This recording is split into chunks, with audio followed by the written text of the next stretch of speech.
Hello and welcome to Mad About Sports for yet another live stream. And today we are going to be talking about the second test match, which will be played between India and South Africa in Cape Town. I have with me Sai to be talking about this test match because India are already 1-0 down in this series, and India cannot definitely win this series. All what India can do from here on is level the series and help that in the WTC scheme of things. I have Sai joining me. Sai, how big a test match is this for Team India? Because a lot of criticism were given to Team India after the last test match. So it's about time they come back, isn't it? Yeah, I mean, today we do have an important game if you look from the series point of view because we haven't won a series yet in South Africa, right? So that will be very important. But yeah, we do have a chance to draw at least. Not if we can win it, but for sure we can at least draw that one. And today, uh, but yeah, there will be again pressure on the seniors because their figures against the South African conditions that they have is very horrible, right? And that's pretty sure that everyone has it. It's not like any one or two players. It's about the whole team, right? But again, we have a plus point. Rabada isn't playing. That's a huge plus point because uh, the way he tackles our Indian batters. If you have seen in the first game, it was only him leading from the front. Others were there, but they were taking the advantage. Like Rabada was creating the pressure from the one end, and from the other ends, the other bowlers were taking advantage of that pressure. But now we don't have him to face, right? So that will be huge plus point. I was just looking at the toss as well because South Africa are batting first today, and it's massive because there's Keshav Maharaj who's come into the team. Looking at the pitch, it also says that the pitch could possibly turn at some stage in the game. So that is a big that's a big call. And also Lungi Ngidi is coming in for someone like a Gerald Koitse and Tristan Stubbs. So there is I think that Rabada is playing for today's game. So there is 100% confirmation that Rabada is playing. So there's Keshav Maharaj, Jansen, Berger, and Ngiri. Um, that's the team. And for India, obviously, there's Jadeja who comes in place of Ashwin and Mukesh Kumar in place of Shardul Thakur. So how do you see that from an Indian perspective? Because there were a lot of hues and cries about how you're going to keep Shardul Thakur in the team. And India have gone in with that choice that we are going to bring in an experienced Mukesh Kumar who's been a spearhead in red ball cricket in the domestic circle at least.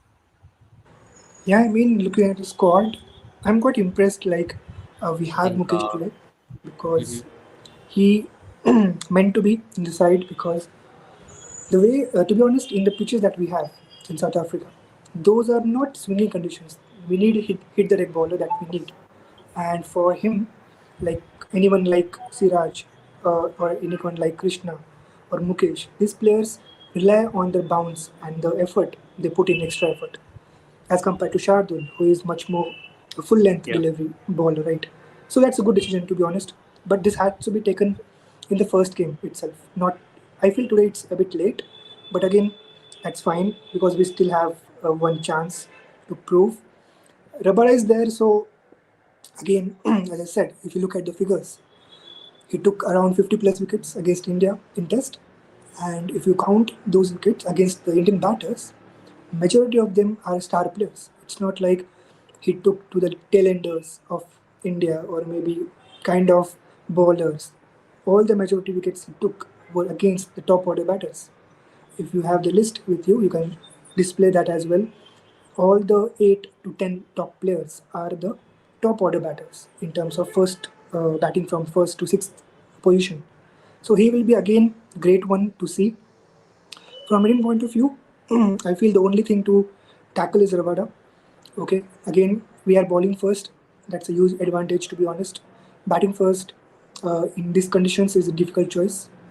But yeah, from their side, Dean Elgar is there who is playing his Yeah, last game. I'm just saying that, especially in a ground like Cape Town, where pitch might open up later on in the second innings. Batting first would have been an ideal choice, and maybe that's the reason why South Africa won the toss and they've decided to bat first. And also to add to that, what do you think of India not playing two spinners as well? Because a lot of reports that the cracks might open up later on in the game, and spinners can come into play. And obviously Mukesh Kumar is not a bad choice, but Ashwin and Jadeja could possibly give a lot of control, which India lacked in the last Test match. If you remember, we lacked 4 runs per over from one end when Bumrah and Siraj were able to keep it tight from one end. Yeah, I mean, for the spinner's point of view, to be honest, there is not much to offer on the wicket right now for the spinners because we have seen in the first game as well. Also, the opportunities that the spinners will get is very few. They will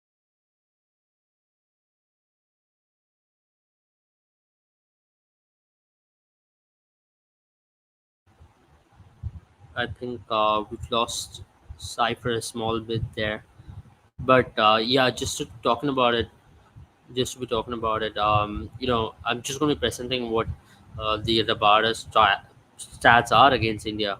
If you look at how Rabada has gone about it against India, he's been one of the best in terms of how he has gone about.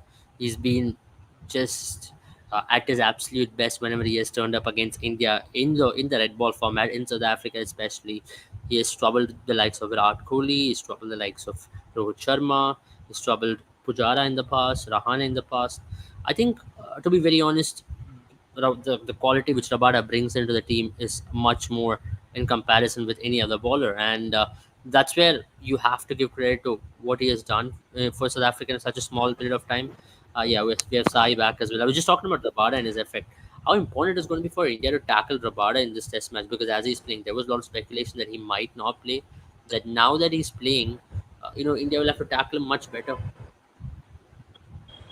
Yeah, I mean, for him, it's all about uh, to handle the pressure initially. If you look the stats carefully, we don't have one batter in the list, which is KL Rahul, and uh, that's the presence he have against Rabada. So he got dismissed only once against Rabada, and he scored around 100 odd runs against him in the whole his career. So he completely shows that he got only dismissed only one time. That completely shows the control he have on Rabada and the kind of temperament he have, the mindset he have. So it's all about patience, to be honest. In the first game, if you look carefully, everyone was in a hurry to score the runs. Right? It didn't look like a test match where you can take time, you can play at least one session completely. Right? What KL did in the last game. So it's all about take your time because you have 5 days in your hand. So it's all about taking time for Rabada, to be honest. Yeah, yeah, absolutely. You're right in that because I felt that was one of the major reasons why India lost a lot of wickets in the first Test match. Temperament was an issue, but I just want to talk about another interesting factor today is that when you're definitely batting second, pitch gets slightly more easier, but in pitches like Cape Town, there's also a factor about pitch getting quicker in the second innings. What do you make of that? Because initially the pitch is slightly more slower. There's a spongy bounce, but in second innings and pitches like even somewhere in Durban also it should have happened, but in Durban the condition was so much more vast than this. But in Cape Town, we've seen that in Joburg as well. When you bat first, it's slightly more easier, and in second inning the pitch tends to quicken up. How tough is that going to be for Indian batters? Because that's been something which we've seen traditionally in South African pitches, right? If you remember in 2018 as well, when India toured South Africa, the biggest issue which India faced was India lost the toss on a couple of occasions. South Africa scored good 250, 240, and India were bowled out cheaply. How tough it is going to be for India to tackle that in this series and this match especially? Yeah, I mean, the conditions that we have is completely against us, right? Because that's completely fine. The players we have are youngsters. Majority, even 60-70% of the players are playing their first overseas tour in South Africa, that too. So yeah, conditions are tough. It is difficult to do. But if you look closely against South African innings in the first innings, right, their opener completely took the responsibility, right? And if you look about the scoring rate, it's not like they took very long time to score to keep the run rate scoring, right? When they got the chance, when they got the bad balls, they capitalized on that, right? It's not like they completely went into a shell and they were just trying to survive the session. It's not Yeah, like they were trying to get for the runs, but yeah, waiting for the bad balls. And in mm, our case, we were going for the runs, even though the the delivery was extremely yeah, exceptional. Still, we were going to face it, right? In those yeah, conditions, as I said, you have to leave the balls. How many times you have seen that we left the ball in the last game? Mm. Yeah. Even we got beaten or we Mm. got the edge. We haven't Yep. left as many as deliveries in the first game. So as I said, Mm. we have to take time. We have to Yeah. play at least a couple of sessions without losing more wickets. One or two wickets in a session, that's fine because that's South African conditions. You We can just lost Sai once afford. again there. Um, yeah, we're back here. Yeah. So in Yeah. South African conditions, Uh, you know, I was just talking about now. I can definitely bring the playing 11 on the screen as well. Yeah, yeah, I think there's a small issue. Maybe so I can rejoin again. But meanwhile, I'll just discuss the playing 11 about what India is going to go in with today's game. So India have got their extra batter in Jadeja, but at the same time, that tail which we're talking about, which Shardul Thakur used to enhance it to a certain extent in overseas Test matches, where you add a number eight who can bat a little bit and also give some overs. India have gone against that. India finally come to the like in that we don't want a player who does maybe bits and pieces work, and you want to go in with someone who can do a lot more in. So glad that India made that choice. India made that choice diligently. How do you think? What do you make of this choice personally? Because obviously, not having Shardul Thakur is a big deal, especially in overseas test matches, considering that your tail is going to start at number eight and you might get bowled out once you lose 5 wickets very quickly. And it's an issue which India had faced previously, but with Shardul Thakur in a few test matches in England and few test matches in Australia, you felt like there was a little bit of cover there. But finally, India have decided that we are losing a lot on bowling with Shardul Thakur as well because of his discipline, his erratic bowling, which he showed in overseas test match in the recent past. If you remember, after that 7 wicket haul which he picked up in Joburg in 2022, he hadn't picked up any more wickets. We had just picked up 9 wickets in 7 innings, and that's not a good stat to have if you're a primary Indian bowler who's possibly playing a number eight for India. You're neither contributing with the bat or nor with the ball. Now that India's tail is going to start at number eight, do you think that's strengthening our bowling rather than talking about our batting being weaker? yeah, I mean, if you look the squad very carefully, it's all about the batting department that we have to survive in South African conditions, right? But yeah, if you look the top order, the middle order, and the wicket keeper lower order, it's completely covered. When you have Jadeja at seven, you are completely covered with the batting lineup. You don't need anyone else after Jadeja in terms of a batting lineup. So Yeah, yeah, it was a good decision to take out Shardul and add Mukesh and Jadeja back in because once you look at the bowling squad, when you have Siraj, when you have Bumrah, when you have Prasidh, and when you have Mukesh, you don't have any weak link as we had in the face of Shardul. Because as I said, he is much more kind of a swinging bowler where he relies on the full length deliveries. But for these bowlers, they have the ability to turn the game from the good length or the short length. Because Shardul, he don't have the pace, right? So he cannot attack using the bouncers. yeah. But yeah, for these players, they do have the pace, they do have the seaming conditions. So yeah, they can generate I'm that another extra. question to you as well. Now that Mukesh Kumar is in the team, do you see him as an opening bowler for Team India, or do you expect him to come as a first change like what Shardul or Prasidh did? Because I think Prasidh Krishna won't open the bowling because India still doesn't trust him so much.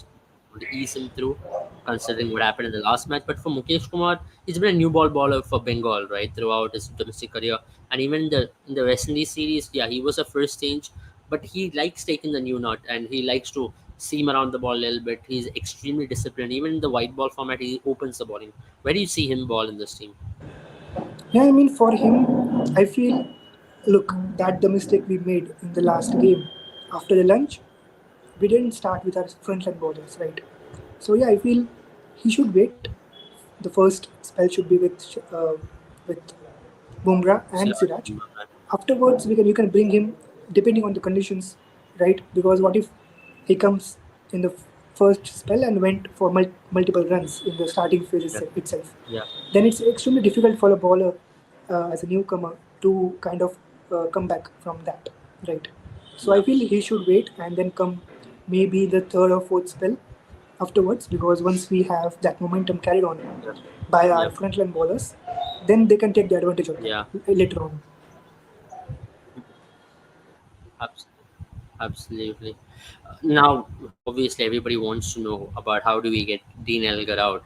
How can India come up with a strategy to get Dean Elgar out? Because he's been India's biggest nemesis. If you look in the last series where India lost after having a lead, or in the last game where he was looking sublime, he looked like he could never get out.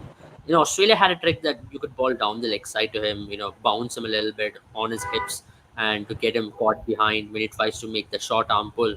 I think India should go with a similar strategy because that's how Shardul got him out. Even if you look in the last game, and Australia was very successful in putting a leg gully and leg slip and a short leg and make him try to pull and cover it with a big square leg right there. So how do you think India should possibly approach it? It could look a little defensive, but it's a very effective strategy against someone like a Dean Elgar because he's very short of the way in which he plays in his lines. He's not someone who fetches the ball outside the off stump.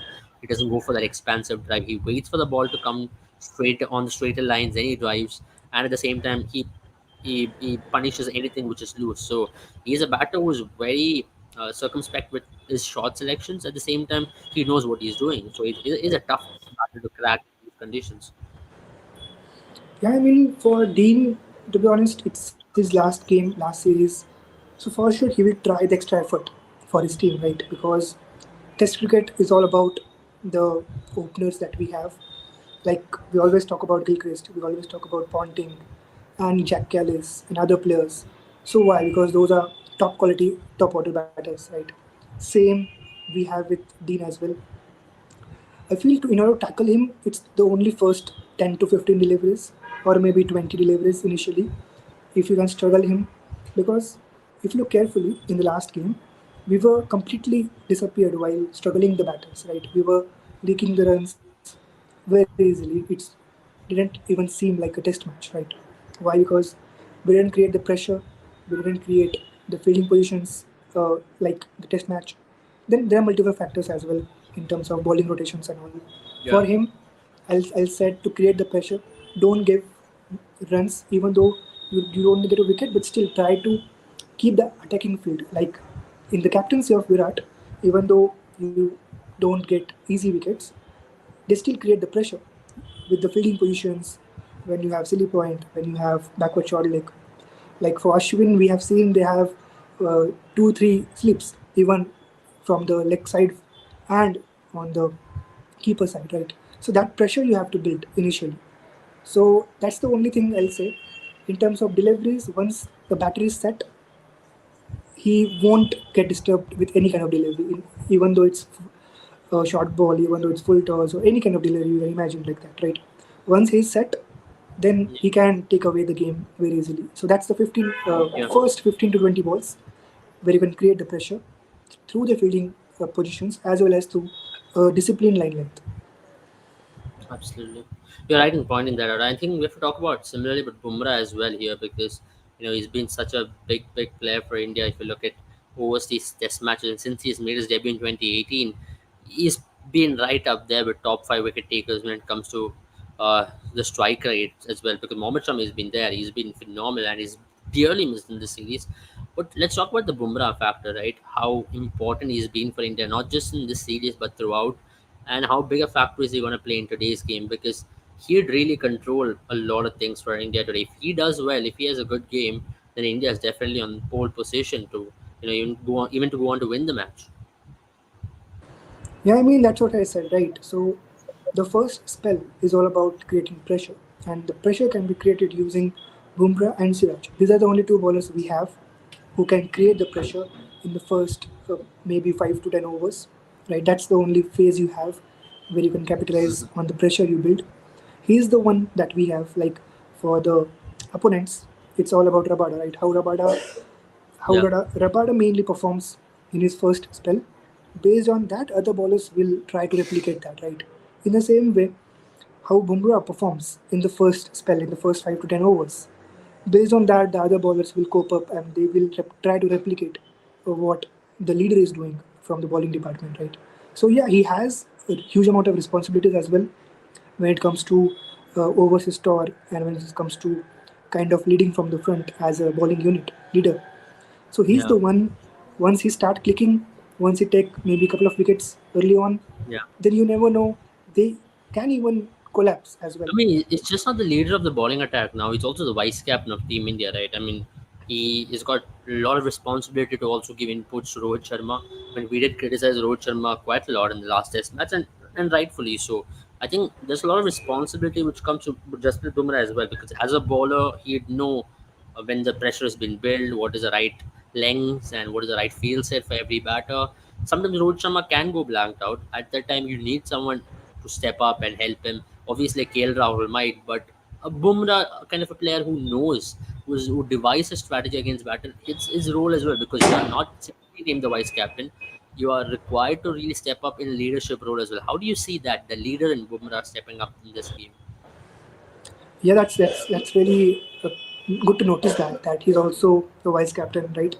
We have seen him leading the team in the T20Is right early on. He did well, to be honest. But when you have Test match and when you have Rohit Sharma as a captain, uh, I didn't have seen anything on the live streaming of the game where Bumrah is coming and discussing, like we discussed, like Rahane was discussing, or maybe Pujara was discussing early on, even though they were not in those leadership roles. But still, as a senior player, you always gather together and you discuss the kind of planning and strategies you have. So yeah, I mean, this initiative he should also take it on his own, because Yeah, as a bowler, when you have a vice captain as a bowler, you have the authority to take decisions based on your requirements. Sometimes yeah, when you have a vice captain as a batter, uh, like we had Rahane early on, then we have um, Pujara at some point of time. Now we have Bumrah, right? So it totally depends. When you have a bowling leader, in terms of maybe as a captain or a vice captain, that do matters a lot, because that's the only way where you can put your points in front yeah. of the captain, right? True. So that's really good to know. But again, the top decision is always from the captain itself. A vice captain, Absolutely. he or she can mainly pose the requirements or suggestions mainly, but the ultimate decision has to be taken by the captain only. Absolutely, absolutely. You're right. It's important saying that. And with that, we'll come to an end to our show for today. And obviously, we were able to discuss on India's strategies and about how India can possibly win this game using the resources that we have. We discussed about the playing 11, the conditions. I hope you enjoyed this show. If you really liked the show and this video, don't forget to like to our video and also share this video with as many people as possible. And at the same time, you know, subscribe to our channel for all the latest sporting content, and also follow our Instagram page for the latest sporting updates. And remember to check out our courses with Mad About Sports if you are into analytics, numbers, and if you want to make a career out of it. Thank you once again, and see you all very soon. And Happy New Year to all of you who are seeing this. Bye bye.